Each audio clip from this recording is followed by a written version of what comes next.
começamos a trabalhar com ultrassom, e principalmente com essa nova tecnologia, com essas novas pontas, e discutindo com o Capelli, sempre a gente está junto, e ele sempre trazendo as novidades para que a gente pudesse realmente ter um treinamento, né?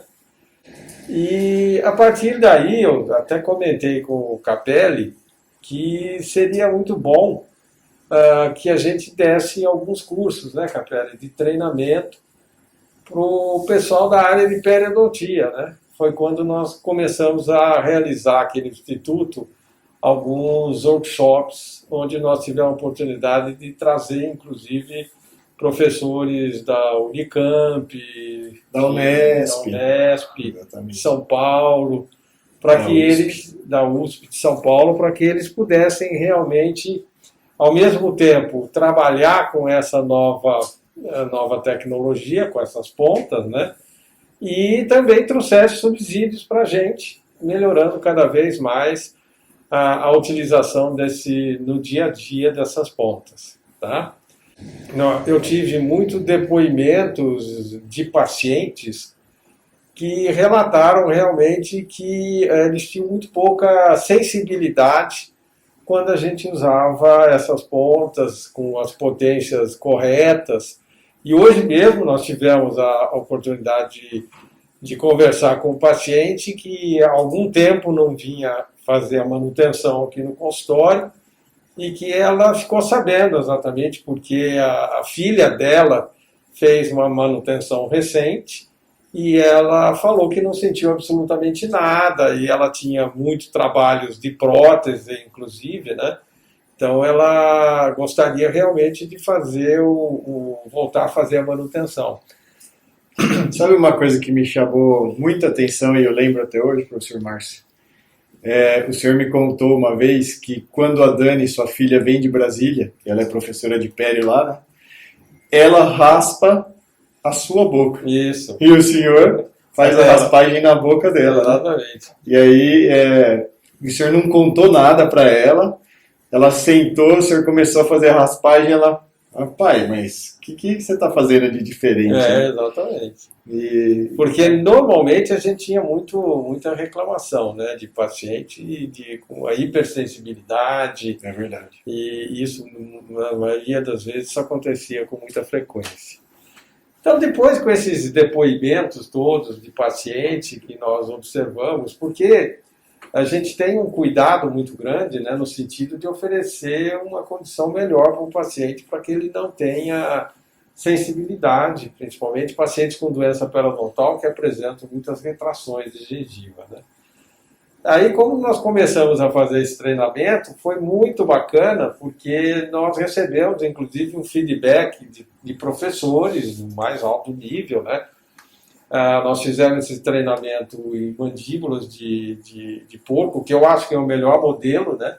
Que é o que é usado aqui no Instituto. Que é usado aqui no Instituto, no sentido que você realmente, efetivamente, faz o procedimento simulando. Tanto de raspagem quanto cirúrgico. Né? Sim, exatamente.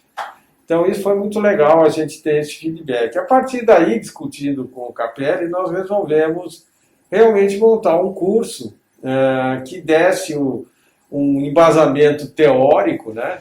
E quando a gente foi buscar isso aí, até eu comentei com você, a gente tinha muita publicação, isso em 2004, 2005, já existia muita gente trabalhando com esse tipo de propósito, com essa metodologia, né? E então nós começamos, a ideia é de realmente fazer um curso, e quando a gente pensou no curso, quando eu, em especial, pensei no curso, que não fosse um curso exclusivamente técnico, né? Que desse para o profissional um embasamento desde os objetivos da instrumentação radicular e principalmente o que mudou, né, nesses últimos anos, quais foram as mudanças baseadas, evidentemente, num suporte muito grande na literatura, o que realmente mudou, porque se fala muito pouco sobre instrumentação, né? O senhor acha, por exemplo, que um profissional que se formou periodontista há mais de 10 anos, ele tem muita coisa para rever? Eu acho, em termos de instrumentação, sem dúvida. Porque houve uma mudança, inclusive conceitual, né? Do que eles chamavam na época isso não tira o mérito, a gente ainda pratica muito isso, mas era o scaling rote planing, né? Que a gente raspava o dente do paciente com muito vigor, né? Até alisar mesmo. Alisava. O termo, a tradução literal era raspagem e alisamento reticular.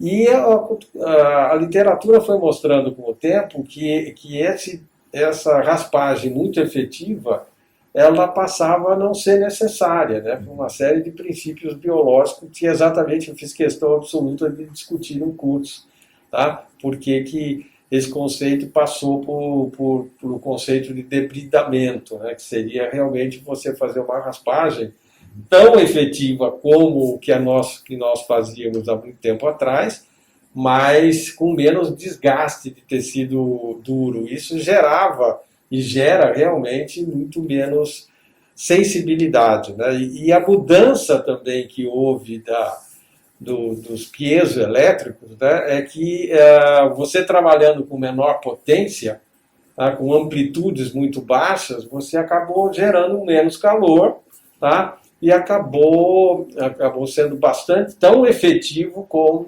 nós fazíamos há um tempo atrás.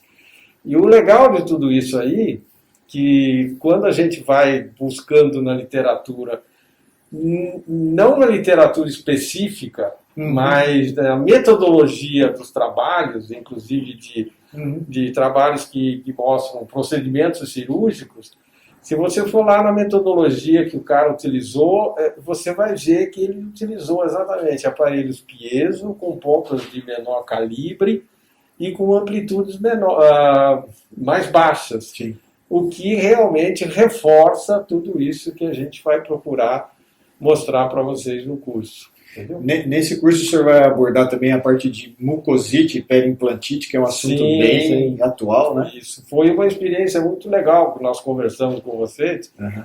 Como a ponta é uma ponta flexível, né? A gente começou a utilizar isso como um procedimento de tratamento de mucosite. E, inclusive, quando a gente precisava, muitas vezes, abrir um retalho para fazer um tratamento cirúrgico de periimplantite, a gente mostrou que isso era muito efetivo. E nós chegamos a discutir, inclusive, que saiu um trabalho, né, recente, mais na área técnica do que na área... dizendo que realmente os fenômenos que ocorrem, eles realmente passam a ter um controle muito grande, principalmente nos patógenos, né? E isso fez com que a gente utilizasse, eu utilizo muito como rotina, né, para tratamento de mucosite e periimplantite, esse tipo de recurso. É isso que eu vou mostrar para vocês, como é que... o senhor tem uma casuística de mais de 2 anos, 3 anos. Eu tenho casos de controle, inclusive cirúrgicos, que já vão para 6 anos, porque a gente já está... E com esse tipo de... Nós já estamos trabalhando há uns 4 anos. 4 anos, que nós introduzimos esse tipo de instrumentação ultrassônica para tratamento de mucosite e periimplantite. Que muito pouca gente conhece. E a gente tem tido essa... É o que eu vou mostrar, então, a fundamentação que tem, os resultados clínicos, principalmente não só a curto prazo, mas a médio e a longo prazo, né? Lógico que o paciente foi submetido a tratamento de controle, mas é muito legal. Então, a ideia do curso é a gente, não crescendo, fazer com que os colegas tenham uma linha de raciocínio de como era a instrumentação ultrassônica e como ela está no momento atual. Tá? E a gente conta, num dos capítulos do livro, um histórico, né? Porque eu já trabalho com ultrassom há seguramente 35 anos, né? E a gente teve a oportunidade de trabalhar com Cavitron, com uma série e pontas também, que foram mudando à medida... Mas o senhor já trabalha com a EMS há alguns há anos uns também, 12 anos. 12 anos, né? 12 anos que a gente mudou do Do Cavitron Magneton, para o Piezo, né? É. Então a gente já sente uma diferença muito grande. Agora, o Cavitron, por que a gente fez esse curso? É o aparelho mais vendido no mundo. E é o mais utilizado na periodontia, Aqui né? no Brasil, sem dúvida nenhuma. E a gente precisa fazer essa mudança conceitual, Sim, sem dúvida. porque a gente tem informações que nos Estados Unidos as universidades estão fazendo já gradativamente a substituição dos equipamentos magneto-estritivos, Cavitron, né, pelos piezo, mais modernos, inclusive, e que tem uma amplitude de vibração menor, portanto, são mais eficientes, geram menos calor e são mais confortáveis para os pacientes. Né? Sim, porque isso já ficou assim, está bem claro, inclusive nesses trabalhos, usando as metodologias, que isso já está incorporado no dia a dia, uma instrumentação tanto manual como ultrassônica. Uhum. E as vantagens, inclusive, dessas pontas, para que você tenha acesso em áreas que nem o menor instrumento, isso que nós vamos mostrar em filmes, né, durante o curso, nem o menor instrumento, que serão as microcuretas, às vezes você tem acesso em áreas, por exemplo, de furca, né? No teto da furca, nas paredes laterais. Então, tudo isso o curso vai ser crescendo, desde o conceito da fase que a gente chama da fase 1 e fase 2 do tratamento periodontal, que é a fase não cirúrgica, o que mudou na instrumentação de uma maneira geral, tanto a instrumentação mecânica como a ultrassônica, como é que a gente trabalha unindo as duas coisas, tá? Uhum. As vantagens de uma, as vantagens de outra, e o que foi introduzido também, né, em função da nossa casuística, foi essa instrumentação em procedimentos periodontais cirúrgicos, nós vamos mostrar alguns casos, em filmes, e principalmente na área de implante, que não existe um consenso, né? Na maioria dos profissionais e na própria literatura, como é que você controla pacientes que apresentam quadros de mucosite e periimplantite, que infelizmente tem aumentado muito hoje em dia no nosso dia a dia. Né? Professor, o que eu percebo é que o senhor é um baita de um clínico, tem uma experiência de 40 e tantos anos, mas tudo que o senhor faz tem embasamento na ciência, né? Sim. Então, o curso é para o clínico, mas eu acho que ele vai ter uma certeza muito grande que tudo que ele está aplicando ali clinicamente tem embasamento científico. A gente procurou exatamente transmitir durante o curso numa linguagem simples, não uma linguagem acadêmica, Uhum. tá? O que existe atualmente da literatura para embasar o nosso procedimento. Então a gente teve uma preocupação muito grande de traduzir os trabalhos científicos que dê um embasamento de uma maneira bem prática e objetiva por que nós estamos fazendo isso. Então essa foi uma preocupação muito grande que eu tive, exatamente isso. Para o clínico, tanto para o periodontista, mas para o clínico, porque o ultrassom, nós já conversamos muito sobre isso, se o clínico utilizasse isso como rotina no seu consultório, nós iríamos possibilitar, muitas vezes, uma prevenção muito grande de quadros mais avançados de doença periodontal. É lógico que os quadros mais avançados teriam que, evidentemente, ser encaminhados por um especialista, certo? Mas você teria um aspecto preventivo e prático, né?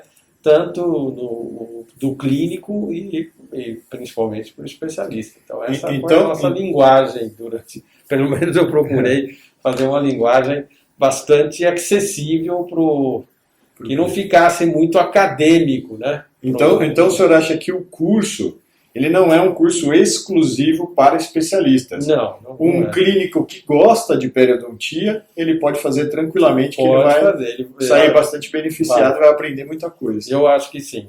Nós procuramos exatamente focar no clínico que gosta de periodontia, que tem a necessidade, muitas vezes, de realizar procedimentos que vão favorecer muito ele, o seu dia a dia, no sentido de melhorar a sua restauração, melhorar a sua prótese, inclusive baixando o nível de infecção para alguns procedimentos mais avançados que eventualmente ele escolha realizar devido à sua especialidade.